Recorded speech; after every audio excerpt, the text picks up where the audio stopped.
আসসালামু আলাইকুম। প্রিয় দর্শক, অন্য মঞ্চের আলাপচারিতায় আপনাদের সকলকে আমন্ত্রণ জানাই। এই বিজয়ের মাসটি বিজয়ের মাস থাকবে নাকি অন্য কোনো অভিধায় অভিযুক্ত হবে, সেটা কিন্তু ইতিহাসের একটা সন্ধিক্ষণে আমরা দাঁড়িয়ে আছি।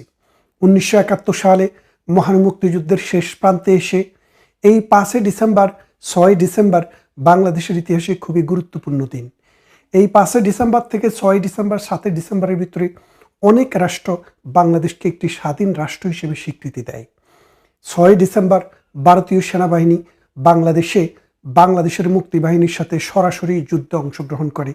তার ফলশ্রুতিতে মাত্র 10 দিনের যুদ্ধেই পাকিস্তান বাহিনী 93,000 সেনাবাহিনী নিয়ে, রাজাকার বাহিনী নিয়ে, আল বদর বাহিনী নিয়ে, আল শামস বাহিনী নিয়ে, জামাতে ইসলামী, নেজামে ইসলামী এবং মুসলিম লীগকে নিয়ে তারা কিন্তু রেসকোর্সের সাওরওয়ার্দী উদ্যানে আত্মসমর্পণ করে। সেদিন থেকে লাল সবুজের পতাকা বাংলাদেশের পতাকা হয়, আমার সোনার বাংলা আমাদের জাতীয় সঙ্গীত হয়। মহান স্বাধীনতার এই সুতিগাগার সাওরওয়ার্দী উদ্যান থেকে সেদিন পরাজয় রচিত হয়েছিল এই পাকিস্তানির দোসর বাহিনীদের। আজকে যারা গলা লম্বা লম্বা করে করে কথা বলছে, তারা পরাজিত শক্তি, আমরা বিজিত শক্তি। এখন এই বিজিত শক্তি 2024 সালে এসে পরাজয়ের মুখোমুখি। এখন এই স্বাধীনতা যুদ্ধের সপক্ষের, মুক্তিযুদ্ধের সপক্ষের, অসাম্প্রদায়িক চেতনার সপক্ষের, গণতন্ত্রের সপক্ষের, বাঙালিত্বের সপক্ষের যে মানুষরা আছে, এই মানুষদের জন্য একটা খারাপ সময় যাচ্ছে। এই খারাপ সময়টি বাংলাদেশে শুধু যাচ্ছে এটা আমি বলবো না, এটা পুরো পাক ভারত উপমহাদেশের জন্য একটা যুদ্ধক্ষেত্র তৈরি হচ্ছে। বাংলাদেশ কিন্তু পাকিস্তান এবং ভারত যুদ্ধের একটি ক্ষেত্র আস্তে আস্তে আস্তে আস্তে প্রস্তুত হচ্ছে। কারণ বাংলাদেশে যে নিয়মিত সেনাবাহিনীটি আছে, এই সেনাবাহিনীটি বর্তমানে অকার্যকর অবস্থায় আছে। আপনি বিশ্বাস করেন সেনাবাহিনীর উড়িয়ে দিবে হাসনাত, নাকি ওয়াকার হাসনাত হাসনাত এরকম ধ্বনি হয়, কিন্তু সেনাবাহিনীর কোনো মুরুদ থাকে না তাদের এটার প্রতিবাদ করার। সেনাবাহিনীর এতজন অফিসারকে এই পুলিশ গাড়িতে করে যে মানে ক্যাঙ্গারু কোর্টে নিয়ে দাঁড় করায়, সেনাবাহিনীর কোনো বার্গেনিং ক্যাপাসিটি নেই। সেনাবাহিনী আজকে বাংলাদেশে থাকা এবং না থাকার মধ্যে কোনো তফাৎ নেই। বাংলাদেশে সেনাবাহিনী ডিপ্লয় আছে, কিন্তু তারপরেও হত্যা, দর্শন, লুণ্ঠন, রাহাজানি এবং দখলবাজি, চাঁদাবাজি দেদারচে চলছে। তার মানেটা কি দাঁড়াচ্ছে? বাংলাদেশে যে সেনাবাহিনীটি আছে, সেই সেনাবাহিনীটি এখন কার্যকর কোনো সেনাবাহিনী হিসেবে নেই। এই সেনাবাহিনীর ভিতরে পাকিস্তানের চররা আসছে, পাকিস্তানের উপসেনাপ্রধান এসছে, পাকিস্তানের নৌবাহিনী, বিমান বাহিনী এবং পুলিশ প্রধানরা আসছে। এসে এখানে বসে সেনানিবাসে বসে তারা সলা পরামর্শ করছে জামাতে ইসলামীর সাথে এবং ডক্টর ইউনূসের সাথে লিয়াজু করে বাংলাদেশের সেনাবাহিনীর যেই সব জায়গাগুলো খুবই ইম্পর্টেন্ট, সেই সব জায়গা আমরা শুনেছি তারা টেকনিক্যালি দখলে নিয়েছে, অথবা তাদের পছন্দ মতো। অর্থাৎ বাংলাদেশ যখন যে সেনাবাহিনীটি আছে, এই সেনাবাহিনীটি কিন্তু বেশিরভাগ গড়ে উঠেছিল আওয়ামী লীগের সময়। তো আওয়ামী লীগের সময়ে আপনারা একটা শোরগোল শুনেছিলেন যে আওয়ামী লীগ না হলে কাউকে সেনাবাহিনীতে নেওয়া হয় না। এখন দেখেন সেনাবাহিনীর ভিতরে বড় বড় অনেক অফিসার আছে যারা জামাতের পদলেহন করে। তাহলে এরা কোত্থেকে এসছে? এরা জন্মগতভাবেই জামাত ছিল। প্রধানমন্ত্রী শেখ হাসিনা, জননেত্রী শেখ হাসিনা কিন্তু একটা কথা বলেছিলেন যে আওয়ামী লীগ, বিএনপি, জামাত বুঝি না। যোগ্যতর মানুষ যারা যোগ্যতার ভিত্তিতে সেনাবাহিনীতে, বিমান বাহিনীতে বা নৌবাহিনীতে জায়গা পাবে, তাদেরকে আইন মোতাবেক জায়গা দিতে হবে। তার মানে তিনি ছাত্রলীগ, যুবলীগ আর আওয়ামী লীগ চিন্তা ভাবনা করেননি। যদি করতেন, আজকে আর্মির ভিতরে আওয়ামী লীগ ছাড়া কোনো লোক পাওয়া যেত না, প্রশাসনে আওয়ামী লীগ ছাড়া কোনো লোক পাওয়া যেত না।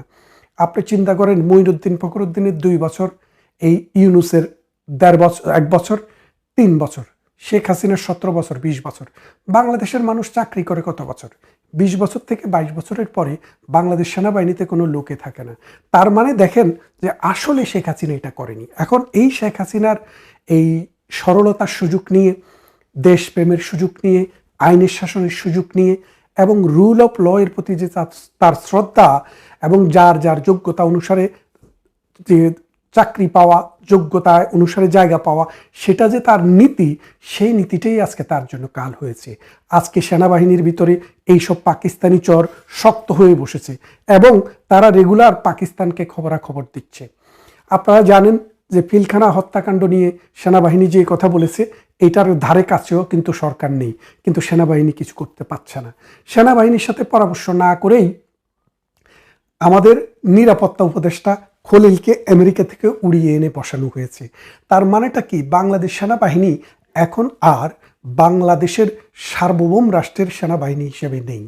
এটাতে এখন পাকিস্তানি চরেরা গিজগিজ গিজগিজ করছে এবং তারা রেকি করছে বাংলাদেশের সাথে ভারতের যে 4000 বর্গ কিলোমিটার যে জায়গা, আমাদের যে সীমান্ত রয়েছে, এই 4000 কিলোমিটার জুড়ে এখন কিন্তু রেকির কাজ চলছে। কারা রেকি করছে? পাকিস্তানি বাহিনী রেকি করছে, তাদের দোসররা রেকি করছে। জামায়াতের অনেক নেতা এটার সাথে জড়িত রয়েছে এবং উগ্র মৌলবাদীদের এখানে অনেকে রয়েছে।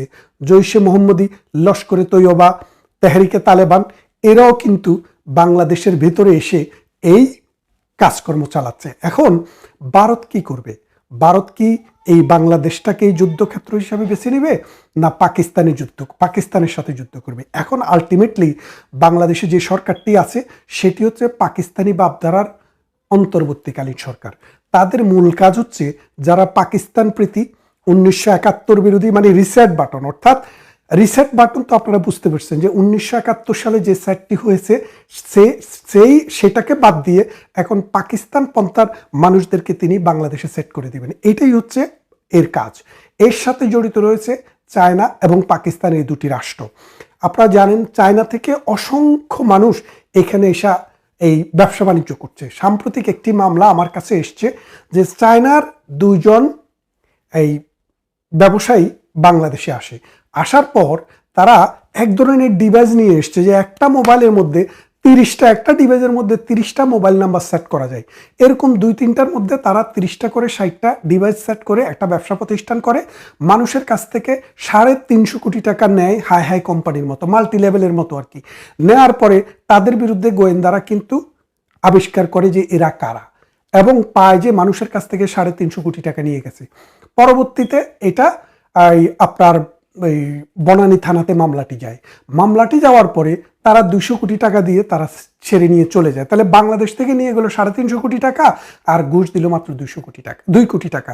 এইভাবে বাংলাদেশ এখন চলছে। এই পাকিস্তানি চাইনিজ গোয়েন্দাদের এখানে গিজগিজ অবস্থায় ভারতের সীমানা এখন কিন্তু অরক্ষিত হয়ে গেছে। অর্থাৎ এই ভারতের সমস্ত সীমানাটা দিয়ে পাকিস্তান বাহিনী তৈরি করছে, চাইনিজ এবং পাকিস্তান মিলে বাংলাদেশের জামাতকে, ওই যে 7 সিস্টারকে অশান্ত করার জন্য চেষ্টা এখন শুরু হয়ে গেছে। এখন এই চেষ্টার অংশ হিসেবে তারা বাংলাদেশ সেনাবাহিনীটি যদি থাকে, দেশপ্রেমিক সেনাবাহিনী, এটা দিয়ে পারবে না। সেই জন্য আগামী 1 বছর 1.5 বছরের মধ্যে বাংলাদেশের সমস্ত সেনাবাহিনীকে অবসর দেওয়া হবে অথবা এই সেনাবাহিনীটি ভেঙে দেওয়া হবে। ভেঙে দিয়ে পাকিস্তানের মনোনীত, জামাতে ইসলামীর মনোনীত সেনাবাহিনী দিয়ে বাংলাদেশের সেনাবাহিনীটি পুনর্গঠন হবে। সেই পুনর্গঠিত সেনাবাহিনী এটা হবে ভারত বিরোধী একটা শক্তি এবং তাদের মূল কাজে হবে যেই কোনোভাবেই হোক ভারতকে অশান্ত করা, ভারতের সামরিক ব্যয় বাড়িয়ে দেওয়া এবং ভারতের যে 7 সিস্টারে যেসব বিদ্রোহীরা আছে তাদের সাথে যোগসূত্র স্থাপন করা। এইভাবে যদি চলতে থাকে বাংলাদেশ কিন্তু একটি প্রক্সি ওয়ারের দিকে যাচ্ছে। এই প্রক্সি ওয়ারের 2টি পক্ষ, একটি হবে ভারত আর একটি হবে পাকিস্তান। বাংলাদেশ হবে কি দাবার গুটি। এই বাংলাদেশ দাবার গুটি হয়ে যুদ্ধ অবস্থা বিরাজ করবে। ঢাকা, চিটাগং, রাজশাহী, খুলনা, বড় বড় শহরগুলোতে তখন হয় পাকিস্তান বোমা বর্ষণ করবে, না হয় ইন্ডিয়া বোমা বর্ষণ করবে। মাঝখান দিয়ে এই সোনার বাংলাটি গেরিলা যুদ্ধের ক্ষেত্র তৈরি হবে। এই গেরিলা যুদ্ধে কে জিতবে কে হারবে সেটা কিন্তু বড় কথা নয়, সেটা আমরা জানি না, আপনারাও জানেন না। কিন্তু এই গেরিলা যুদ্ধে হেরে যাবে বাংলাদেশ। এই বাংলাদেশটি একটি গৃহযুদ্ধকে অ্যাফোর্ড করতে পারবে না। কেন পারবে না? দেখেন, বাংলাদেশের মানুষ 18 কোটি, অল্প একটু জায়গায় এই 18 কোটি মানুষের বসবাস। যখন কোনো দেশে যুদ্ধ হয় সেই দেশের মানুষকে পৃথিবীর কোনো দেশ কিন্তু তার দেশে নিতে চায় না। তখন কি হবে? ইউরোপ, আমেরিকার দরজা চিরতরে বাংলাদেশের জন্য বন্ধ হয়ে যাবে। অস্ট্রেলিয়া, কানাডা, নিউজিল্যান্ড তারাও সেই দরজাটি বন্ধ করে দিবে। তাহলে আমাদের মেধা, বাইরে গিয়ে যে আরো উন্নত হয়ে আসবে, দেশকে সার্ভ করবে। আমরা যদি আজকে যদি আমাদের সমাজের দিকে দেখি, আমার গ্রাম আপনার গ্রাম, যেগুলো গ্রাম, সেখানে যা দেখেন এই সমাজটা টিকে আছে 60% বিদেশি টাকার উপরে, অর্থাৎ সৌদি আরব, বাহরাইন, কুয়েত, কাতার, ওমান, এইরকমভাবে মিডল ইস্টে লক্ষ লক্ষ মানুষ এই সমাজটাকে টিকিয়ে রেখেছে। একটি যুদ্ধ যখন শুরু হবে, সেই যুদ্ধকালীন সময়ে কোনো দেশ এই যুদ্ধ চলা রাষ্ট্রের সাথে কিন্তু তারা কিন্তু শ্রমিক বিনিময় করে না। তাহলে বাংলাদেশে কোলাপস করবে। এই কোলাপসের ফলে কার লাভ হবে কার ক্ষতি হবে জানি না, কিন্তু বাংলার যে হাজার বছরের যে সমাজ ব্যবস্থা, এই সমাজ ব্যবস্থাটি মুখ থুবড়ে পড়বে। এখন ইখতিয়ার উদ্দিন আর বখতিয়ার খিলজিদের দিন এখন নেই। এখন মানুষের যে আধুনিক জীবন, মানুষের যে এই ইন্টারনেট, কম্পিউটার, মোবাইল ফোন, এই বিষয়গুলো মানুষের জীবনের অনুষঙ্গ। এই জিনিসগুলো চালানোর পয়সাও মানুষের হাতে থাকবে না। পাকিস্তান এমন একটি রাষ্ট্র যার দেওয়ারও কোনো ক্ষমতা নেই। চায়না এমন একটি রাষ্ট্র, তারা কাউকে দেয় না, শুধু নেয়, ঋণ দেয়, ঋণ দিয়ে দেশটি সুদ্ধা গিলে ফেলে। কিন্তু ব্রিটেন, আমেরিকা, ইউরোপ তারা ঋণ দেয়, উন্নত করে, নিয়েও যায়, কিন্তু যা নেয় তার চেয়ে বেশি তারা দেয়। মানুষকে সম্মান করে, ইজ্জত করে, সমাজকে বিনির্মাণে সহযোগিতা করে। কিন্তু চায়না তার টোটাল ব্যতিক্রম। চায়না যে দেশে গিয়েছে সেই দেশ ধ্বংস হয়ে গিয়েছে। আর আমেরিকা যদি কারো প্রতি কুনজর দেয়, সেই কুনজর এমন এক অবস্থা, রূপ গুণ সব জোরে পড়ে যায়। বাংলাদেশকে আজকে আমেরিকা, চায়না, পাকিস্তান মিলে এমন একটি জায়গায় নিয়ে গেছে, বাংলাদেশের মানুষ কিন্তু সেটা কল্পনাও করতে পারছে না। এই যে মুনাফেক ইউনুসকে বসিয়েছে, আপনারা জানেন পলাশীর প্রান্তরে নবাব সিরাজউদ্দৌলার কাছের মানুষ ছিল মীর জাফর আলী খান। সেই মীর জাফরের চাতুর্য, সেই মীর জাফরের বিশ্বাসঘাতকতায় 190 বছর বাংলার স্বাধীনতা সূর্য যেভাবে অস্তমিত হয়ে গিয়েছিল, বাংলা যেভাবে মাৎসন্যায় পরিণত হয়েছিল, সেই বাংলা এখন এই 53 বছর পর স্বাধীনতার ঠিক আরেকজন মীর জাফরকে বাঙালি খুঁজে পেয়েছে। এই মীর জাফরও এই দেশটিকে একটি যুদ্ধক্ষেত্র বানিয়েই ছাড়বে। আসুন আমরা প্রতিরোধ করি। আমার সোনার বাংলা, এই দেশকে আমরা সত্যিকারের বাংলাদেশ বানাই এবং স্বাধীনতার মন্ত্রে যারা জীবন দিয়েছিল তাদের প্রতি শ্রদ্ধা রেখে এই দেশটার পাশে এসে দাঁড়াই। ভারত যদি এখন থেকে যদি উদ্যোগী না হয়, ভারত যদি এখন থেকে এখানে যুদ্ধ বন্ধের চেষ্টা না করে, বিশ্বশক্তিকে সাথে নিয়ে যদি এই জায়গাটি, এই পাকিস্তানের এই অবাধ বিচরণকে যদি বন্ধ না করে, তাহলে ভারতের জন্য কিন্তু করুণ পরিণতি সামনে ধেয়ে আসছে। আসুন ভারত, আমেরিকা, পাকিস্তান, বাংলাদেশ অথবা চায়না, সবার শুভবুদ্ধির উদয় হোক। এই মুহূর্তে আপনাদের সামনে কথা বলতে এসে কিছুতেই ইউনূস সরকারের পাক প্রেম থামানো যাচ্ছে না, এমন একটি সংবাদেরই ইঙ্গিত দিয়েছে ভারতীয় গণমাধ্যম নর্থ ইস্ট নিউজের চন্দন নন্দী। আজকে একটি স্টোরি করেছে, তাতে তেমনটাই বলবার চেষ্টা করেছেন তিনি যে সম্প্রতি ভারত এবং বাংলাদেশ জাতীয় নিরাপত্তা উপদেষ্টাদের মধ্যে বৈঠকের মাত্র 2 সপ্তাহ পার হয়নি, এরই মধ্যে বাংলাদেশে পাকিস্তানি প্রতিরক্ষা কর্মকর্তাদের যাতায়াত অব্যাহত রয়েছে। সর্বশেষ এই তালিকায় যুক্ত হয়েছেন পাকিস্তান নেভাল একাডেমির কমান্ড্যান্ট কমোডর জিয়াউর রহমান। গতকাল 6 ডিসেম্বর তিনি ঢাকায় অবতরণ করেন এবং সেখান থেকে চট্টগ্রামের উদ্দেশ্যে রওনা হন। গত মাসে নয়াদিল্লিতে 2 দেশের নিরাপত্তা উপদেষ্টাদের বৈঠকের পর মনে করা হয়েছিল যে কূটনৈতিক সম্পর্কের বরফ গলবে, কিন্তু পাকিস্তানি সামরিক কর্মকর্তাদের নিয়মিত ঢাকা সফর দিল্লির উদ্বেগের কারণ হয়ে দাঁড়িয়েছে। জানা যাচ্ছে গতকাল 6 ডিসেম্বর 8টা 20 মিনিটে এমিরেটস এয়ারলাইন্সের একটি ফ্লাইটে, ফ্লাইট নম্বর EK582, ঢাকার হজরত শাহজালাল আন্তর্জাতিক বিমানবন্দরে অবতরণ করেন কমোডর জিয়াউর রহমান। তার সফরসঙ্গী হিসেবে রয়েছেন পাকিস্তান নৌবাহিনীর লেফটেন্যান্ট কমান্ডার নোমান আসলাম এবং 2 জন ক্যাডেট অফিসার। সূত্র জানাচ্ছে ঢাকায় পৌঁছানোর পরপরই 4 সদস্যের এই প্রতিনিধি দলটি সড়ক পথে চট্টগ্রামের উদ্দেশ্যে রওনা হন। নর্থ ইস্ট নিউজের হাতে আসা নথিপত্র অনুযায়ী চট্টগ্রামে অবস্থানকালীন সময়ে বাংলাদেশ পুলিশের স্পেশাল ব্রাঞ্চ তাদের সার্বক্ষণিক নিরাপত্তা প্রদান করছে।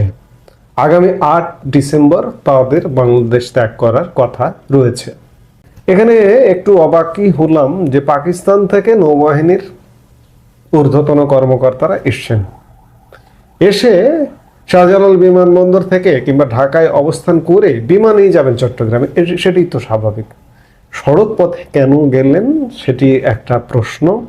জানুয়ারি 2025 থেকে পাকিস্তান সেনাবাহিনী, আইএসআই এবং নৌবাহিনীর শীর্ষ কর্মকর্তাদের বাংলাদেশে আগমন উল্লেখযোগ্য হারে বেড়েছে। এটি বাংলাদেশে সিনিয়র পাকিস্তানি নৌ কর্মকর্তাদের তৃতীয় সফর। এর আগে নভেম্বরের তৃতীয় সপ্তাহে পাকিস্তান নৌবাহিনী প্রধান অ্যাডমিরাল নাভিদ আশরাফ বাংলাদেশ সফর করেছিলেন। তখন পাকিস্তানের গাইডেড মিসাইল যুদ্ধ জাহাজ পিএনএস সাইফ 3 দিনের জন্য চট্টগ্রাম বন্দরে নোঙর করেছিল। পাল্টা সফর হিসেবে গত 23 নভেম্বর বাংলাদেশের Chittagong naval area commander rear admiral Moinul Hasan এবং আরও 3 নৌ কর্মকর্তা নেভি টু নেভি স্টাফ টকের জন্য পাকিস্তান সফর করেন। একই দিনে পাকিস্তানের হেভি ইন্ডাস্ট্রিজ স্টকসিলার chairman lieutenant general Shakir Ullah Khattak Dhaka সেনানিবাসে বাংলাদেশ সেনাবাহিনী প্রধান জেনারেল ওয়াকারুজ্জামানের সাথে বৈঠক করেন। সূত্রের বরাত দিয়ে নর্থ ইস্ট নিউজ জানাচ্ছে যে সশস্ত্র বাহিনীর principal staff officer lieutenant general SM. Kamrul হাসানের উদ্যোগে এবং প্রধান উপদেষ্টা মোহাম্মদ ইউনুস ও সেনা প্রধান জেনারেল ওয়াকারুজ্জামানের পূর্ণ সম্মতিতেই পাকিস্তানি কর্মকর্তাদের আমন্ত্রণ জানানো হচ্ছে। এই সফরগুলোর পাশাপাশি ভারতের শিলিগুড়ি করিডোর বা চিকেন স্নেক থেকে মাত্র 20 কিলোমিটার দূরে অবস্থিত লালমনিরহাট বিমানঘাটের আধুনিকায়ন নিয়েও কৌশলগত উদ্বেগ তৈরি হয়েছে। যদিও 2025 সালের মে মাসে বাংলাদেশ সেনাবাহিনীর পক্ষ থেকে জানানো হয়েছিল যে ভারতের জন্য হুমকি হতে পারে এমন কোনো উন্নয়ন সেখানে করা হচ্ছে না, তবুও সেখানে নতুন হ্যাঙ্গার ও আবাসিক কোয়ার্টার নির্মাণ কাজ অব্যাহত রয়েছে। এছাড়া বাংলাদেশ বিমান বাহিনী পাকিস্তান ও চীন থেকে যুদ্ধ বিমান এবং তুরস্ক ও চীন থেকে ড্রোন ও মিসাইল সিস্টেম কেনার পরিকল্পনা চূড়ান্ত করেছে বলে জানা গেছে। দিল্লির বৈঠকে ভারতের জাতীয় নিরাপত্তা উপদেষ্টা অজিত দোভাল বাংলাদেশের কাছে জঙ্গি আস্তানা সংক্রান্ত ডোসিয়ার হস্তান্তর করলেও পাকিস্তানি সামরিক কর্মকর্তাদের এই ঘন ঘন সফর নিয়ে নির্দিষ্ট কোনো আলোচনা হয়েছিল কিনা তা নিশ্চিত হওয়া যায়নি। তবে বর্তমান পরিস্থিতি দুই দেশের নিরাপত্তা সম্পর্কের ক্ষেত্রে নতুন সমীকরণের ইঙ্গিত দিচ্ছে। এটি স্পষ্ট যে দিল্লি বৈঠকে বাংলাদেশের নিরাপত্তা, ভারতের নিরাপত্তা নিয়ে আলাপ হয়েছে এবং এখানে পাকিস্তান প্রসঙ্গ কি আলাপ হয়েছে এটা আমরা বলতে পারবো না। কেউ কেউ আবার অনেক কিছু বলে ফেলেন বা বলতে পারেন যে এই আলাপ হয়েছে, হয়তো সেই বৈঠকে তারা থাকেন, তারা বলতে পারেন, কিন্তু আমরা জানি না। এগুলো গণমাধ্যমে প্রকাশিত হয়নি যে ভারতের জাতীয় নিরাপত্তা উপদেষ্টা, বাংলাদেশের জাতীয় নিরাপত্তা উপদেষ্টা দুজনের দ্বিপাক্ষিক বৈঠকে আসলে কি আলাপ হয়েছে, পাকিস্তান প্রসঙ্গে এসছে কিনা, কিংবা পাকিস্তান নিরাপত্তা বিঘ্ন ঘটাতে পারে এগুলো নিয়ে সতর্ক করা হয়েছে এবং জানা গেছে যে ডোসিয়ার দিয়েছে, জঙ্গি ঘাঁটি আস্তানা সংক্রান্ত ডোসিয়ার দিয়েছে। তাহলে দিল্লি বৈঠকের পরে বাংলাদেশের আচার আচরণে তো পরিবর্তন পরিলক্ষিত হওয়ার কথা। কিন্তু অত্যন্ত উদ্বেগের বিষয়, আজকে প্রায় 20 তারিখে লাস্ট বৈঠকটা হয়েছে, 20-21 তারিখে জাতীয় নিরাপত্তা উপদেষ্টা বাংলাদেশের দেশে ফিরেছেন। আজকে 15 দিন কিন্তু পেরিয়ে গেছে, তারপরে কোনো ধরনের লক্ষণ খেয়াল করছেন যে কোনো পরিবর্তন হয়েছে বাংলাদেশের, কিংবা পাকিস্তানি ভিজিট কি বন্ধ হয়েছে? হয়নি, প্রতিনিয়ত ভিজিট চলছে। পাকিস্তানি পরিকল্পনায় এখনো পর্যন্ত বাংলাদেশ বিদ্যমান। যে কথাই বলি না কেন, বাংলাদেশ সত্যিকার অর্থে বাংলাদেশের সামনের দিনগুলোতে কি হতে যাচ্ছে এটা আসলে এই মুহূর্তে বলা কঠিন। বাংলাদেশ জীবন মৃত্যুর সন্ধিক্ষণে। আজকে ডিসেম্বর বিজয়ের মাস, এই কথাটা যদি বলি অনেকের শুনতে খারাপ লাগবে, কিন্তু সত্যিকার অর্থে বাংলাদেশ অনিশ্চয়তার দোলাচলে দুলছে। এই মুহূর্তে বসে কোনো বিশেষজ্ঞর বলবার ক্ষমতা নেই, বাবার ক্ষমতা নেই বলবার যে বাংলাদেশ আসলে কোন পথে যাচ্ছে। একটা অনির্ধারিত যুদ্ধ, একটা অনাকাঙ্ক্ষিত যুদ্ধের দিকে কি যাচ্ছে কিনা। কারণ বাংলাদেশকে পাকিস্তান ব্যবহার করতে চাইছে ভারতের বিরুদ্ধে উস্কানি হিসেবে। আর ভারতে পাকিস্তান চাইছে কোনোভাবে এদিক দিয়ে একটা উস্কানি তৈরি হোক এবং সেই উস্কানিতে ভারত পা দিক, ফাঁদে পা দিক, এমনটাই চাওয়া। এবং এই চাওয়ার কোনো পরিবর্তন হয়নি। দিল্লি থেকে যতই নিরাপত্তা উপদেষ্টা বৈঠক করে ঘুরে আসুক না কেন, হয়নি এখনো পর্যন্ত। জানি না আসলে এর শেষটা কিভাবে হবে, শান্তিপূর্ণভাবে বাংলাদেশ এই বাংলাদেশ বিরোধী শক্তির হাত থেকে মুক্ত হবে কিনা। আজকে আমি কেন, যারা এই ঘটনাগুলোর ভেতরে থাকেন, জাতীয় নিরাপত্তা উপদেষ্টা খলিলুর রহমান স্বয়ং নিজেও বলতে পারবেন না যে আসলে তারা কোন দিকে যাচ্ছেন, তাদেরকে নিয়ে পাকিস্তান কি খেলা খেলছে।